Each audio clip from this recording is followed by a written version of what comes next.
একসময় গ্রাম কি শহর, সন্ধে হলেই চায়ের দোকানে দেখা যেত তরুণ যুবকদের আড্ডা, আর সেখানে এখন নেমে এসেছে শুনশান নীরবতা। সবাই আছে ঠিকই, তবে সবার চোখ আটকে রয়েছে মোবাইল ফোনের পর্দায়। রাত দিনের হিসেব ভুলে অনলাইন জুয়ায় মত্ত হয়ে রয়েছেন অনেকে। স্কুল কলেজের ছাত্র থেকে শুরু করে বেকার যুবক, রিক্সা চালক, প্রায় সব শ্রেণীর মানুষ আটকে যাচ্ছে এই ফাঁদে। টাকা নষ্ট করে ফেলাইছি, বাড়িতে জুয়োর জন্য টাকা চুরি করে নিয়ে আইছি, মাত্তা বাপেরটা নিয়ে আসে, আমারটা নষ্ট করেছি। এখন বাড়ি আমার ধ্বংসের পথে। এখন অনলাইন জুয়ো মানছি খেলেন না। প্রতিবেদন বলছে ঝিনাইদহের ৬টি উপজেলার অলি গলি এখন জুয়ার বিজ্ঞাপন আর দালালের দখলে। আধুনিক অ্যান্ড্রয়েড ফোন, ল্যাপটপ, ডেস্কটপ আর ইন্টারনেট ব্যবহার করে এই জুয়ার টাকা লেনদেন হচ্ছে মোবাইল ব্যাংকিং এর মাধ্যমে। কোটি কোটি টাকা হাত বদল হচ্ছে অনলাইনেই।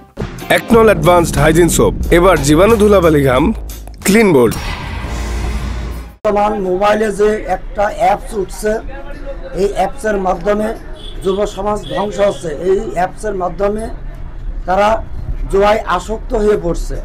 হাজার হাজার টাকা এরা লস খাচ্ছে এবং টাকা মার যাচ্ছে।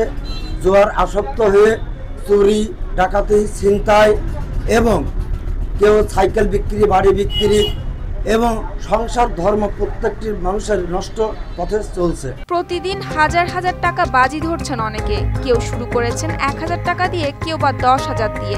কেউ হয়তো সাময়িক কিছু অর্থ পেলেও বেশিরভাগই হয়েছেন নিঃস্ব। জুয়ার হলে সাইটটা এটা মেল বেট আছে, অনেক্স বেট আছে, মানে বিভিন্ন ধরনের গেম আছে আর কি। টাকা ভরে খেলা করতে হয়। জুয়া, প্রফেশনাল জুয়া, এই খেলা করে অধিকাংশ মানুষ ধ্বংসের পথে চলে যাচ্ছে দিন দিন। আসলে খেলা করা ঠিক না, ঠিক আছে। এক সময় আমিও অনেক খেলেছি।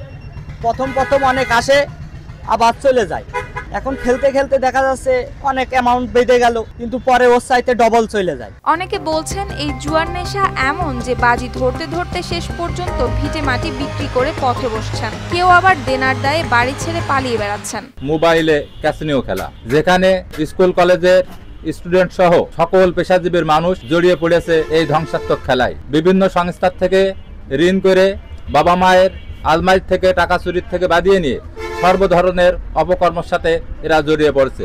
এদিকে পুলিশ প্রশাসনও বসে নেই। ঝিনাইদহ জেলা পুলিশ ইতোমধ্যে এই চক্রের একজনকে গ্রেপ্তার করেছে, আর মূল চক্রকে ধরতে নিয়মিত অভিযান চলছে বলে জানা গেছে। আমাদের সাইবার ক্রাইম ইনভেস্টিগেশন সেল একটি অনলাইন জুয়ার মাধ্যমে যে প্রতারণা, এই প্রতারণার একটি চক্রের যে হোতা, সেই বাংলাদেশি যে এজেন্ট, সেই এজেন্ট নাম হচ্ছে মেহেদি হাসান ওরফে হাসান, তাকে গ্রেপ্তার করা হয়েছে। তবে এলাকাবাসীর দাবি শুধু অভিযান নয়, অনলাইন জুয়ার এই ভয়াবহতা বন্ধে প্রয়োজন আরও কঠোর নজরদারি ও সচেতনতা কার্যক্রম।